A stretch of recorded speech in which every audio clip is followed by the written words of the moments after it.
She was the woman the whole world thought it knew. The little black dress, the upswept hair, that voice, that laugh, that impossible grace in front of a camera.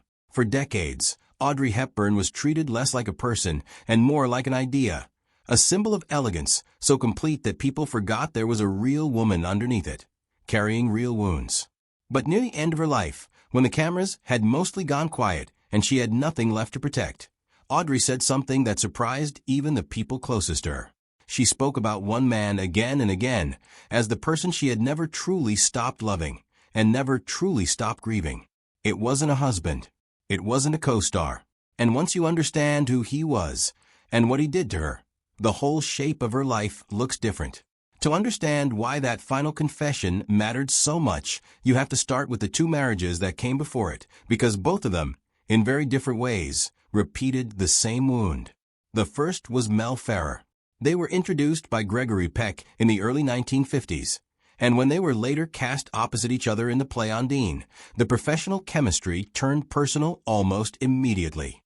By September of 1954, they were married in a private ceremony in Switzerland. On paper, it looked like a match of equals. Both were fluent in several languages. Both were serious about their craft. Both moved in the same rarefied circles of post-war European and American cinema. In practice, it became something much less balanced. Ferrer took an active hand in managing Audrey's career, and in the beginning she welcomed it.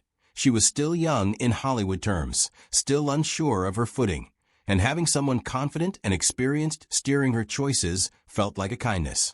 Slowly, though, that guidance hardened into control. Ferrer had opinions about which roles she should accept, how she should behave publicly, and who she should spend her time with.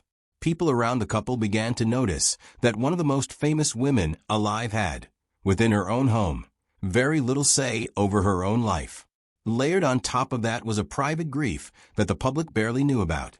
Audrey wanted to be a mother more than almost anything else, and her body fought her on it for years. She miscarried in 1955. In 1959, pregnant again while filming The Unforgiven, she was thrown from a horse during a stunt sequence, breaking her back and losing the pregnancy soon after. It wasn't until 1960 that she finally gave birth to her first son, Sean, and for a while it seemed like the marriage might steady itself around him. She stepped away from acting entirely for a year to be with her child, an almost unthinkable move for someone at the height of her fame. But the underlying problems in the marriage never actually healed. They just went quiet for a while. Rumors of jealousy, controlling behavior, and eventually infidelity on both sides kept surfacing, and after 14 years, the marriage ended.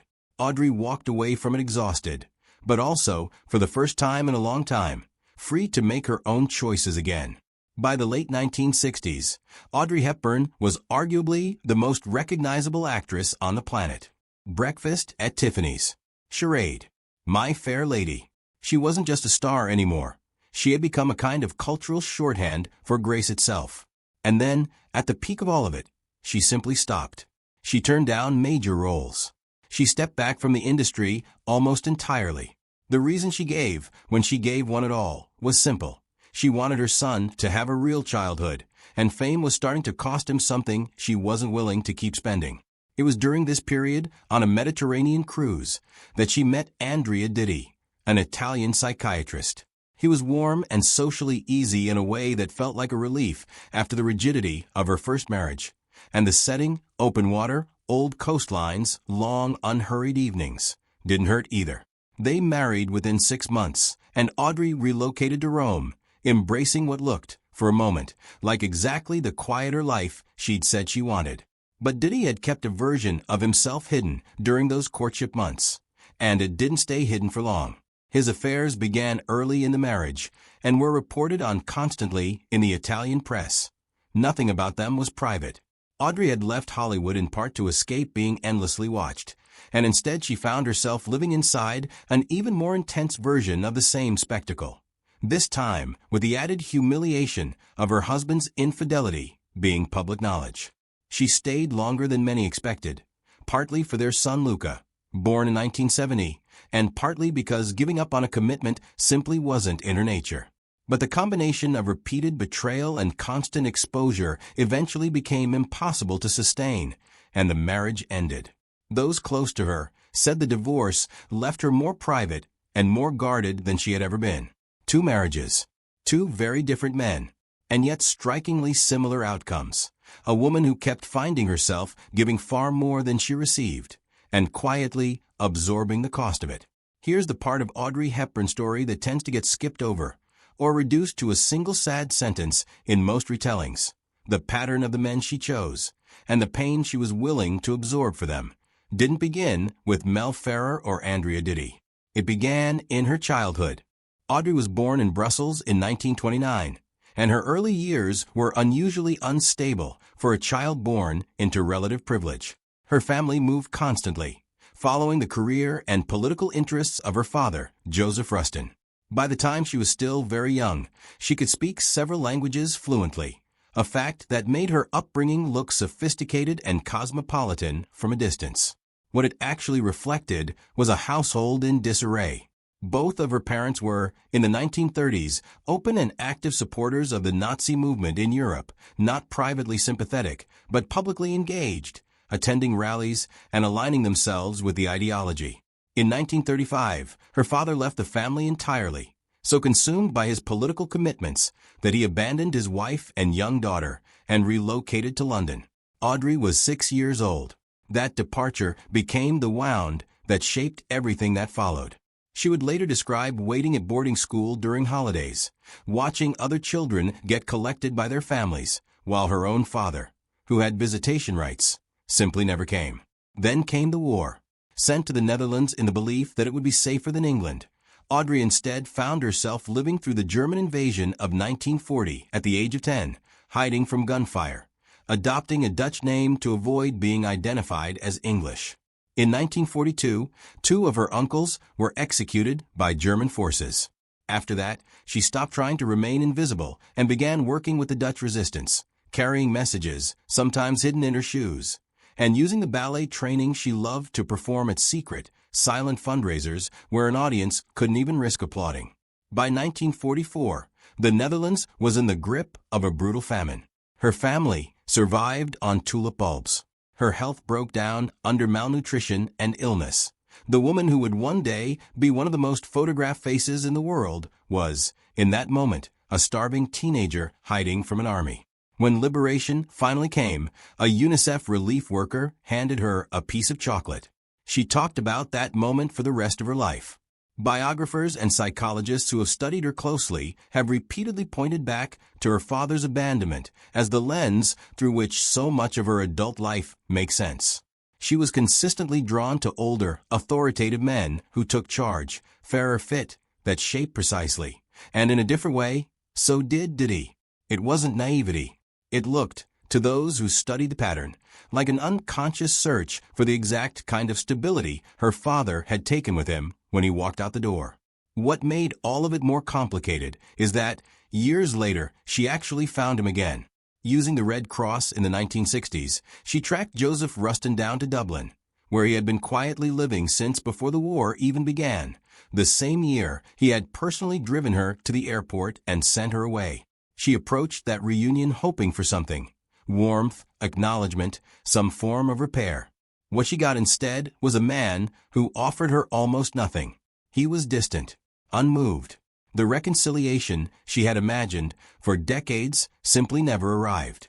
She forgave him anyway.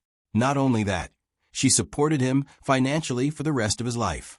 Before either marriage, before any of the heartbreak that would define her 30s and 40s, there was William Holden. It began on the set of Sabrina in 1954, a production already tense before filming even started. Humphrey Bogart had wanted the role to go to his own wife, Lauren Bacall, and made his resentment over Audrey's casting obvious through cold professionalism and distance. Holden reacted in the opposite direction entirely. From their earliest scenes together, he was drawn to her completely, and the connection between them was not something manufactured for the studio's publicity machine. It developed into a real, private relationship during production. For a while, it was intense. Holden fell hard, and he asked her to marry him. She said no. The reason wasn't complicated, but it was final. She wanted children, and Holden had already had a vasectomy. It was a detail she could not simply overlook, no matter how strong her feelings were, because the future she was building in her mind had children at its center, and he couldn't be part of that particular future. Holden was devastated, and by most accounts, never fully moved past it. Looking back, Holden's place in her story isn't that he broke her heart the way her husband's eventually would. It's that he showed, more clearly than almost anyone else, just how carefully she had learned to guard herself. She felt something real with him, and walked away regardless, because somewhere along the way, she had already learned that wanting someone and being able to trust them with your future were two entirely different things. After her divorce from Duty, Audrey did something almost no one in Hollywood expected. She didn't return to the screen chasing a comeback. She simply went quiet, deliberately, and for good. She settled into a farmhouse in Tolkienaz, Switzerland, which she named La Paisible, the peaceful one. She turned down major roles, avoided the social circuit almost entirely, gardened, cooked, walked her dogs, and lived in a way that would have been unrecognizable to anyone who only knew her from Roman Holiday or Breakfast at Tiffany's. Neighbors later remembered her simply as the woman who said good morning at the market. Nothing more, nothing performed. It was in this quieter chapter that she met Robert Wolders, a Dutch actor and businessman who had recently lost his wife, the actress Merle Oberon, after a long illness. Their connection built slowly rather than dramatically. A conversation at a charity event, a declined invitation, a follow-up drink the next day that turned into hours of talking, and eventually into daily phone calls that became something neither of them had been looking for. What they built together wasn't glamorous, and that seemed to be exactly the point. Both had already lived through enough public exposure and enough relationships that asked them to perform a version of themselves. What they offered each other instead was steadiness, something closer to companionship than spectacle. They never formally married. Audrey didn't feel she needed the paperwork to consider the commitment real. For more than a decade, they shared La Paisible together. In 1988, almost by accident, she attended a UNICEF benefit concert as a guest and ended up speaking, unscripted, about hunger, war, and what it meant to be a child caught inside it. A UNICEF official in the audience offered her a full ambassadorship by the end of the night. She accepted, and the years that followed took her into some of the hardest places on earth: Ethiopia, Sudan, Bangladesh, El Salvador, sitting with children living through conditions that echoed her own childhood in occupied Holland. People who traveled with her noted that she never treated the work as an obligation. It looked instead like something she felt she owed, a debt to the version of herself who had once been handed a chocolate bar by a stranger after years of hiding and hunger. Wolders traveled with her on many of these missions, not managing her schedule as a public figure, but simply refusing to let her carry the hardest parts of it alone. In 1992, not long after returning from a humanitarian trip to Somalia, she began experiencing severe abdominal pain. Doctors in Los Angeles diagnosed her with a rare and aggressive cancer that had originated in her appendix. Surgery came too late to stop its spread, and the diagnosis was terminal. Those close to her described her response as remarkably composed. What she seemed to grieve most wasn't her own death, but the work she wouldn't get to finish. Her final wish was to go home. Too weak to fly commercially, she was helped by her longtime friend Hubert de Givenchy, who arranged a private flight so she could return to La Paisible. She spent one last Christmas there with the people closest to her, giving winter coats, a small, deliberate gesture, to the three men she considered dearest: Wolders, her son Sean, and Givenchy. On January 20th, 1993, she died peacefully at home. Her funeral was small and intimate, held in the local church in Tolkienaz. Gregory Peck, her co-star from Roman Holiday decades earlier, read one of her favorite poems. Both of her former husbands attended. So did her sons.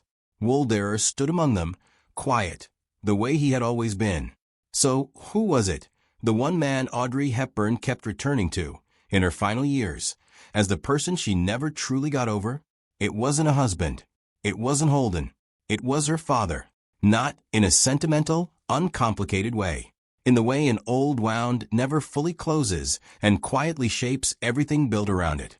Joseph Rustin left when she was 6. He didn't come for her at boarding school. He sent her toward what he believed was safety, and wasn't there when it turned out to be the middle of a war. When she finally found him again decades later, living quietly in Dublin, he met her with indifference instead of the reunion she had spent a lifetime imagining. And she forgave him anyway. She kept sending him money. She kept, in her own way, holding on. In interviews from the last years of her life, she returned to him with a consistency that people close to her found striking, not bitter, because bitterness was never really her register, but with a kind of ongoing, unresolved wondering. What he had been thinking, whether he ever felt what she had felt, whether there had been something in him that simply couldn't find its way out. She never got an answer. He died without giving her one.